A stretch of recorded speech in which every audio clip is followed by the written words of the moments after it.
Where did we leave off last time? We were chatting about all the character introductions with Moraine and Tom and their fun little threatening chat between one another where they gave cues that they know who each person was.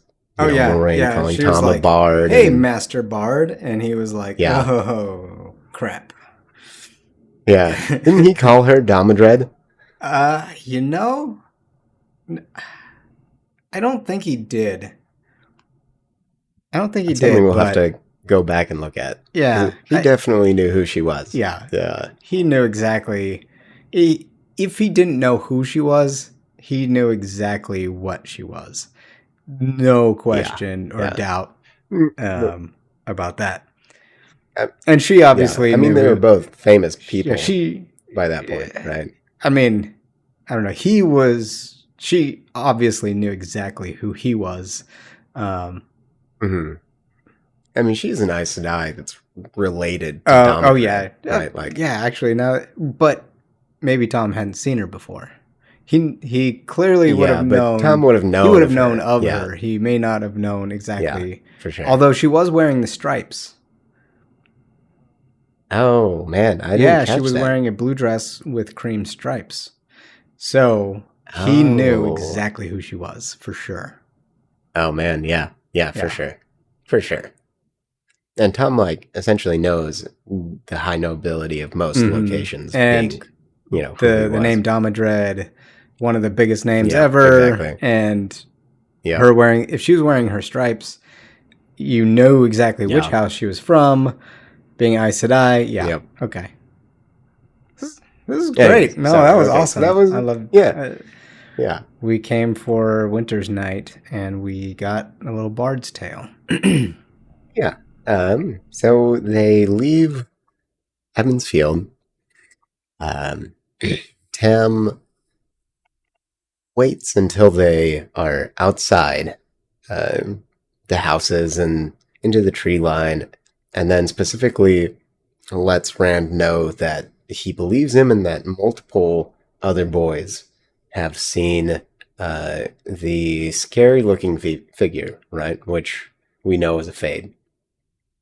Um, And Rand is like, oh my gosh, like, I better go tell all my friends, right? He's like, just overjoyed that uh, he's finally believed, right? And that's part of the reason why they left early, right? Like, that they didn't stay and, like, participate in the celebrations for the night, right? Because Tam literally says, like, yeah, we're going back partially because there's a stranger who could be thieving, right? And we don't have enough Yeah, to he does give. specifically say that of like probably someone who's out thieving about and nobody has the enough to lose around here. So we got to go Yeah, back. yeah, If yeah, he saw us exactly. leave, he's going to be back at our farm. Like that's what I'd be thinking if I was in his Yeah, shoes. for sure. Yeah, and so they go back and then they start doing chores, right? Because it's farm life and that's what you do.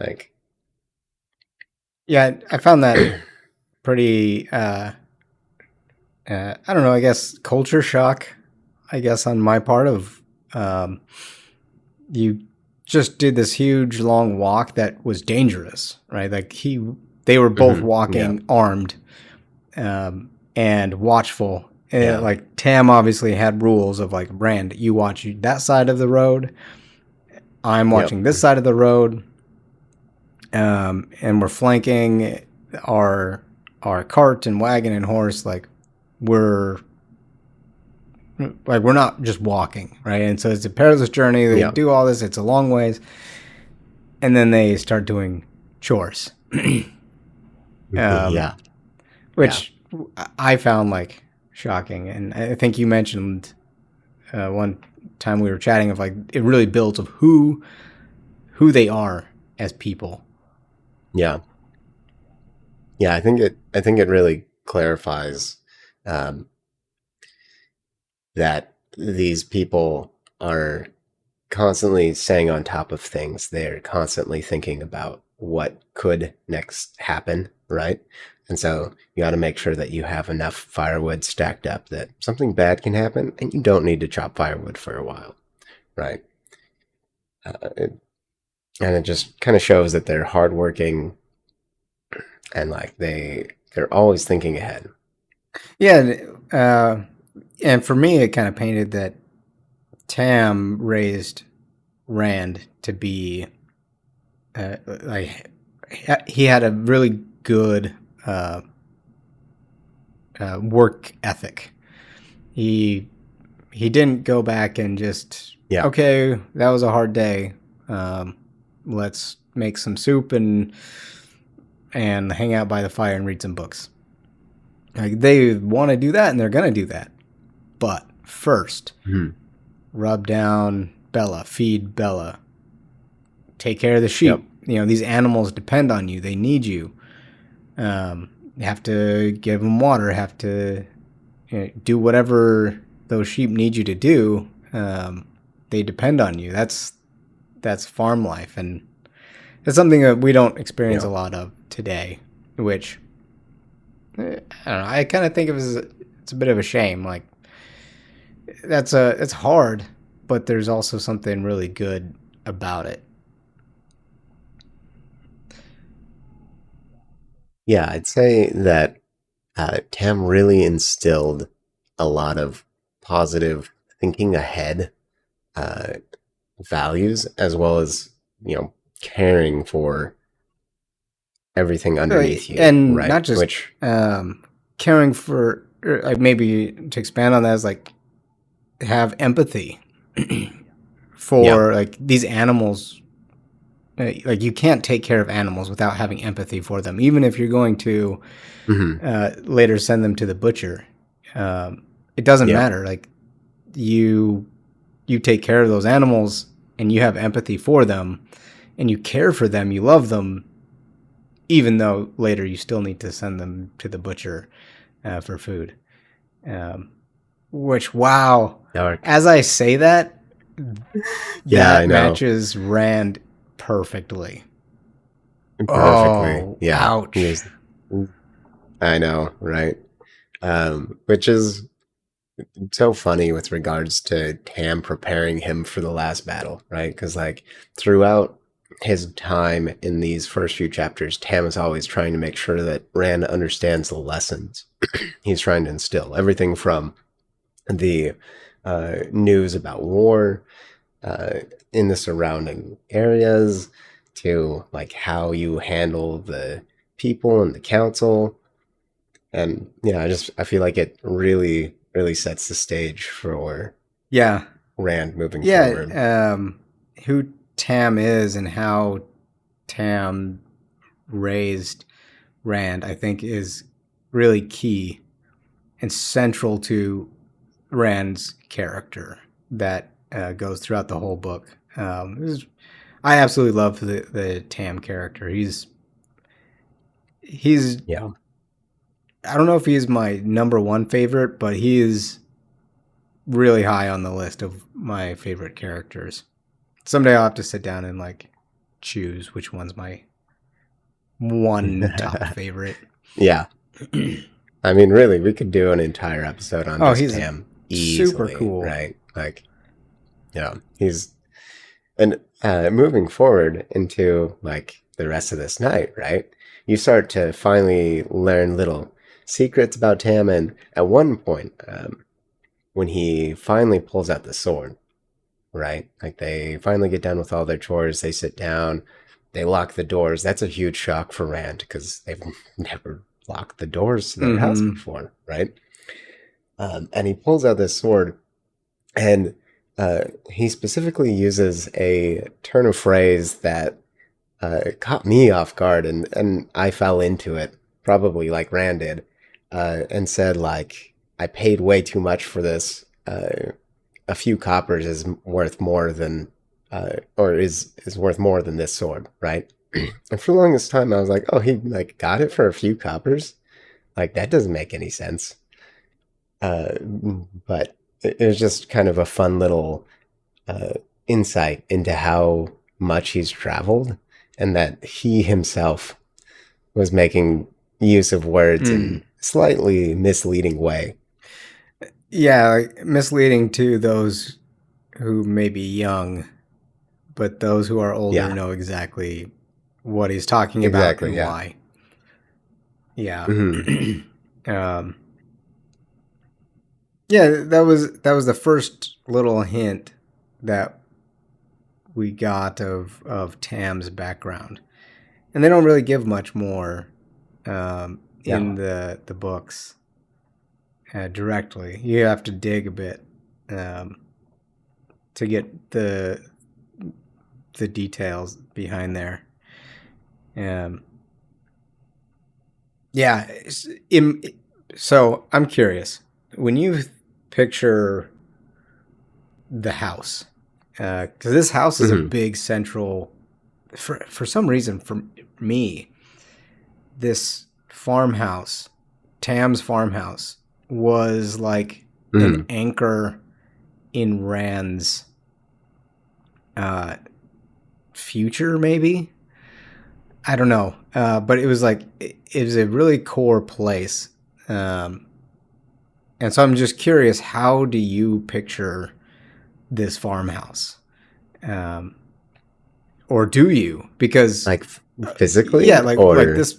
If you were to describe the farmhouse, because the farmhouse isn't described in deep detail, um, no, it's just no, kind of like yeah. there's some basic descriptions of it. So I'm just curious how what this structure looks like to you, um, Hmm. because I think it's probably different from how I picture it and what the feeling of sitting down by the fire in that house would be like. Yeah, I mean, I picture it as a small house that it's almost like a cabin, right? And they're deep in the Westwood. They have their house probably with the hearth that's like really important.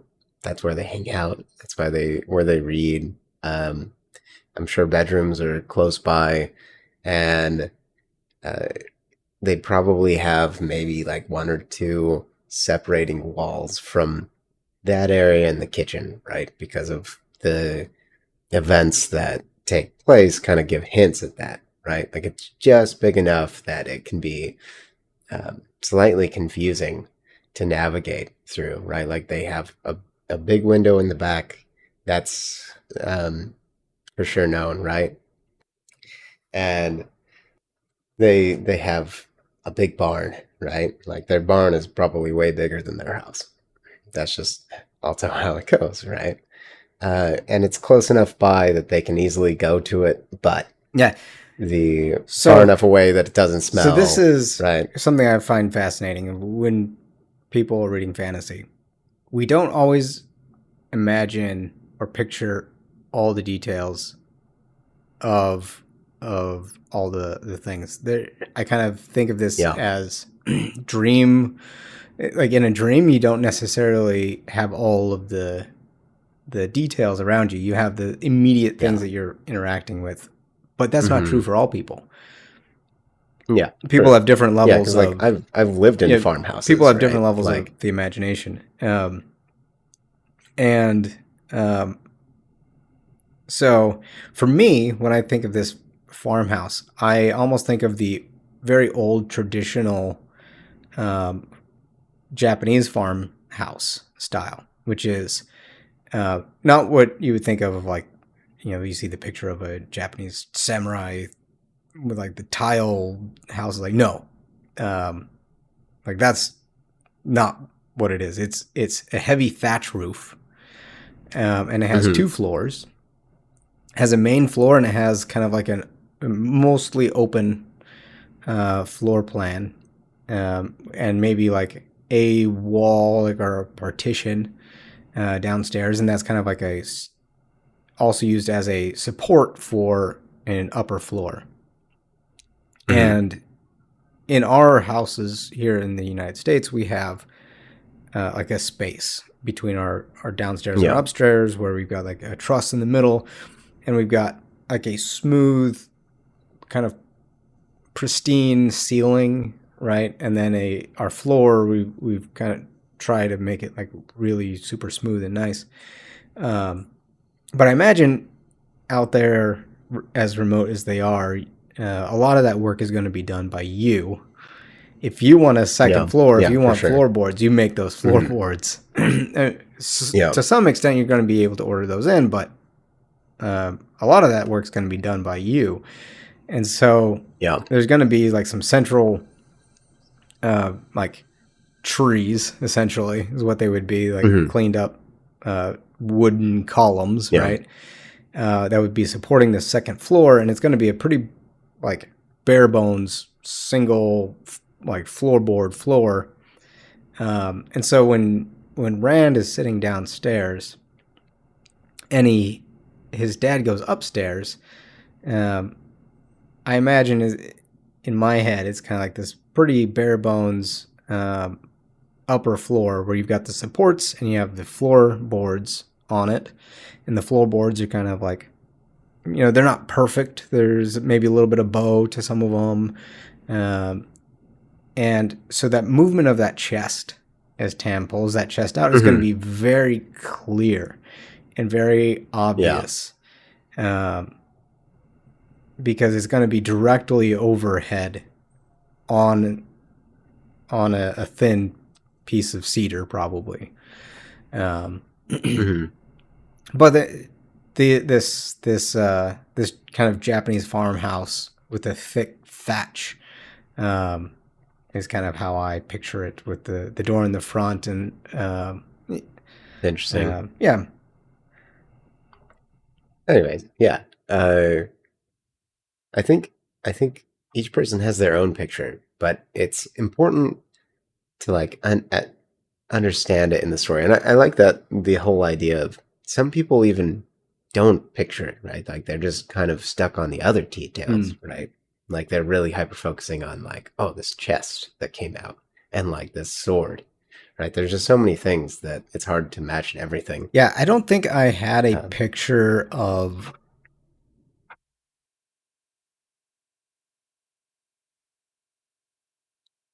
I don't think I had a picture of the farmhouse until, I don't know, maybe my third read through, where at that point I was able to think about the other details rather than the details being directly described to me. Yeah. Yeah. So anyways, so they're in this relatively poor farmhouse, right? Like it's not going to be super awesome. It's just a home that they have that's comforting. I would debate that particular description of like a poor farmhouse, but it's a handmade farmhouse. Yeah, I would describe it as a sturdy, solid farmhouse. Sturdy, yeah. Yeah. Anyways, so do you want to talk about Winter Night? Well, okay. No, we're just talking about the events at the farm. We've got to scope ourselves here. We don't go too far off the path. Instead of farm architecture. Well, I could keep going about the farm, because there's a lot of really interesting details about the farm that I think are I find them interesting, about like they had the triangle layout and etc. But anyways,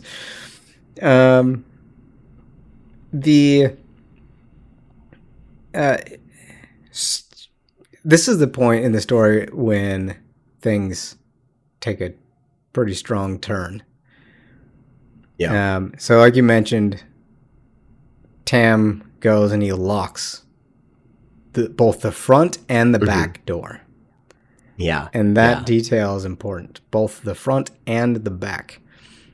And then after he does that, and this is at sunset, if I remember right, they just come in, they just started the fire, just started getting things rolling for dinner, and Tam goes up, gets his sword, comes down and he belts it on.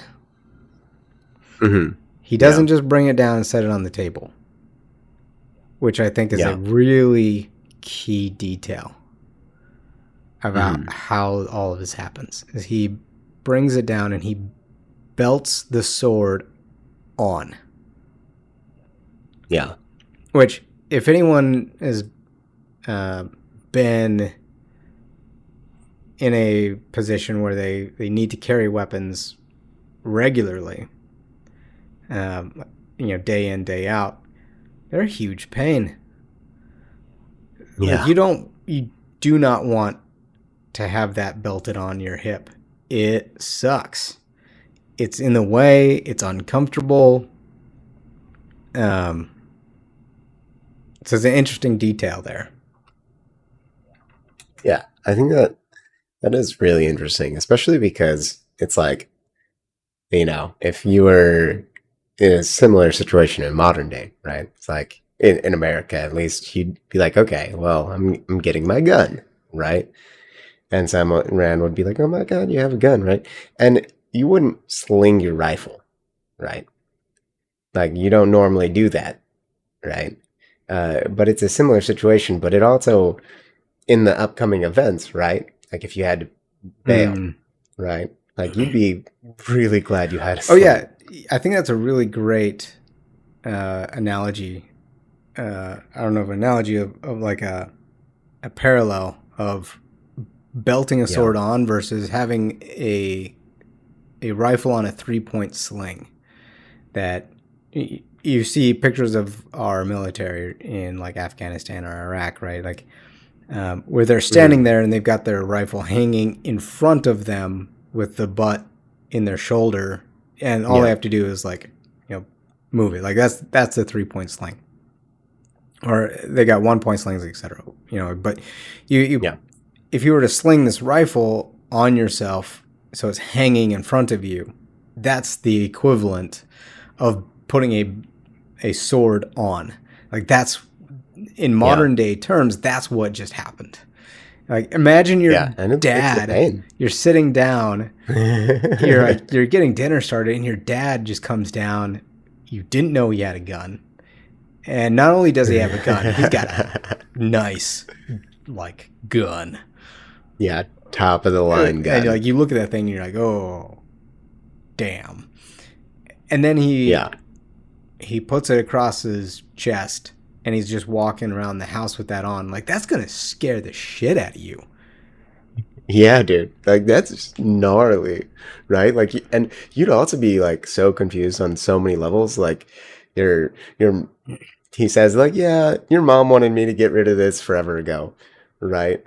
And like, yeah, it's worth more than the price I paid for it. And he also like feels comfortable with it, right? Like, not only it's like not really in his way, but it's like this big thing that's like really easy to hit against stuff and make things you'd be really thrown off. Like, for sure. I don't think that really registers. And it definitely wouldn't have registered with me of like, this thing is just this really long, awkward piece of equipment. And it's just like, if you're not comfortable with it, it's banging into things left and right. You're getting it caught in the chair. You're getting,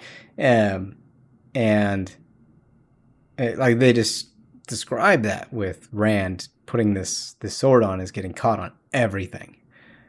But, Tam, there's none of that kind of description of it's not getting caught on anything. Like, he seems real comfortable. There's no description of him being uncomfortable with it. Which, exactly. Is pretty wild.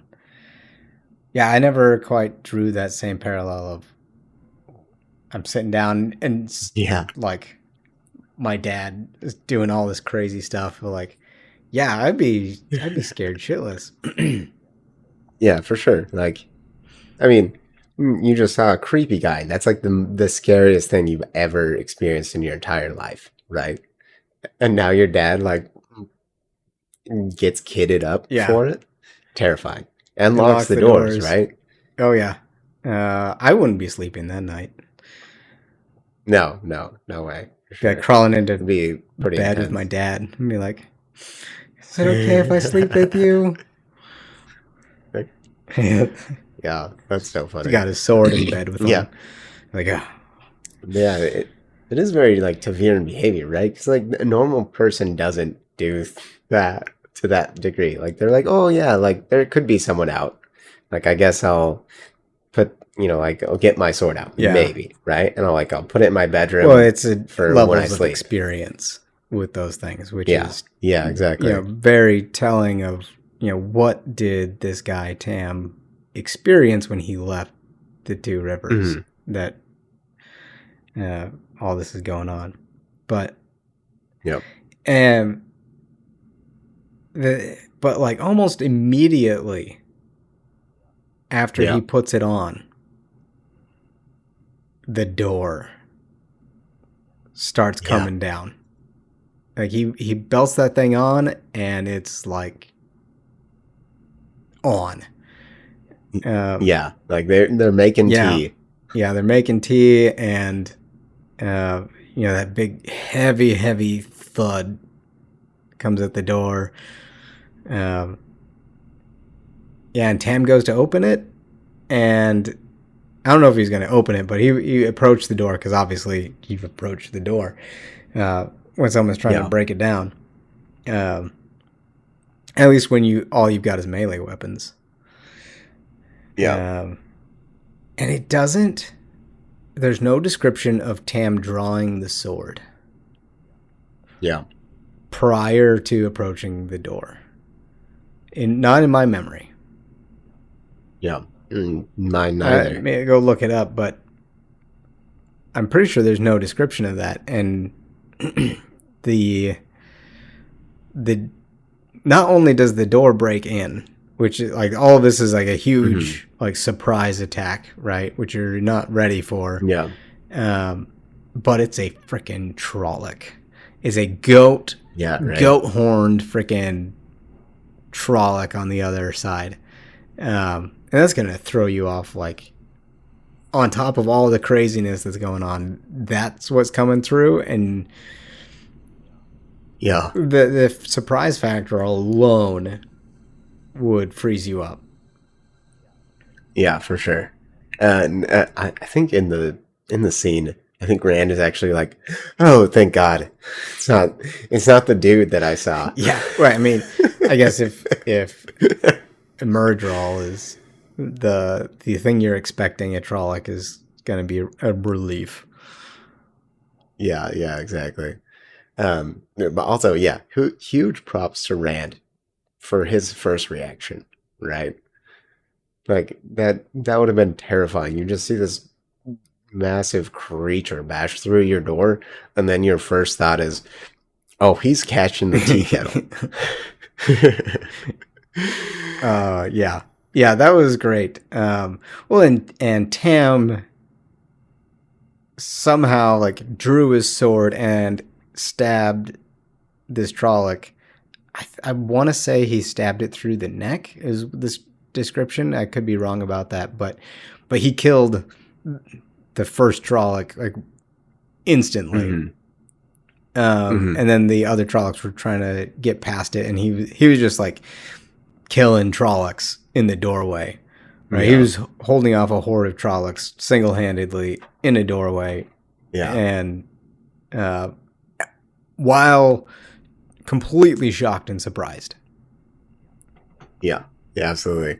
And then I think to add to that, he tells Rand to go out the back door, right? Like, not only is he surprised, shocked, killing creatures that he's never seen before, right? He's verbally giving commands to Rand. And I would also put in props for how quickly Rand responded in a bad situation, meaning that, like, Tam had probably already trained Rand to listen to him when bad things happen, right? Yeah, definitely. He had an instant response to Tam's orders. Even though he knew he didn't want to go, he didn't want to leave Tam. Yeah. he did not question the order and followed. And Yeah. if he would have done anything else, that would have ended in disaster, and they would both be dead. For sure. And just to add to that, like, both of those things in a high stress situation, right? Like, one, being able to verbally give instructions for others while you're taking action is hard. Like, if you're in a high stress situation and then you're trying to handle yourself and others, like, that's practice, right? And then being in your first high stress situation and then still like following orders and like the commands that people are giving, that's also like a lot more difficult than you'd expect. Yeah, absolutely. Like, especially when they're things you don't want to do and you're still following them. But then he not only did he follow them, but he followed them within, he didn't mindlessly follow them, right? He said, go out the back. And he started out the back door. He would have just gone straight out, right? But then it was locked. Yeah. He went to open the back door and it was locked. And he was like, oh, I wasn't expecting that. And then he used his brain to not only like go out the window, but he like sneaked out the window and was careful on how he went out the window. And not only, and I really liked this description of like he went out and then he like went as quickly down to the ground, as low and as flat as he could get to the ground, like instantly. Like, I think it was like a rabbit going to ground or something like that was the description. And that's really, really important from a practical standpoint. If you're absolutely, if he would have just stepped out, like climbed out, he would have instantly been silhouetted against the firelight from inside showing out. Yeah, or whatever remaining light was still out, right? Because it's like it's dusk, right? I want to say at that point, the description was that the sun had gone down and it was now dark, but it had just gotten dark. Like I mean, either way, like whatever light there still was darker than what would have been behind him coming out of that window. Yeah. And that's a very important key detail for like if you're trying to hide or you're trying to not be noticed. You never want to have the light behind you and the darkness in front of you, because that just instantly silhouettes you. That's what they do on stage. On a play, like you light the background, and that you can instantly see the silhouettes of people on the stage. So that little detail of him going out the window and then like hitting the ground as fast as he can was really good. Yeah, it's something that you really have to give props for Robert Jordan. He knew for, exactly right? Like, what Robert he was Jordan, talking about. He clearly knows how to sneak, how to hide, and like how to move around, which is really hard. And like you cannot gain those skills without actually going out and doing it with friends or like even as a kid, right?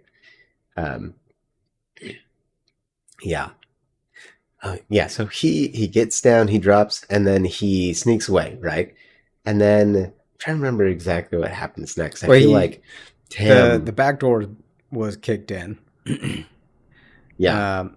So he went out the window, hid as these Trollocs were kicking in the back door. And he gives away his position in order to warn Tam that they're coming in the back. Yeah, because I feel like Tam like jumped through a window. Eventually, like Rand then like he went over to like where the sheep were. Yeah. Oh no, that was later. You're right. That Yeah, was yeah. later. Yeah, that was when he Yeah, went I think he back. like hid it Yeah. in the out in the. I don't think he was quite in the grass yet, or in the forest. He's Yeah, the somewhere in tree the line. grass, maybe. Yeah. Yeah, and Tim came around and uh he thought he'd gone out the back because he told him to go out the back door. And so he was like, "Yeah, like I'm Right, he over jumped here." through the And window, then and I believe he shattered the window as he jumped through it because Rand like mhm, slipped through it, and yeah. uh, Tam like leapt through it like Yeah, he Marvel was like style, just he like was getting out of there. blasted through Yeah, the glass, landed and started and running. then yeah, and he's like, "Father, I'm over here," or something like that. And then I think one this is such a fantastic detail.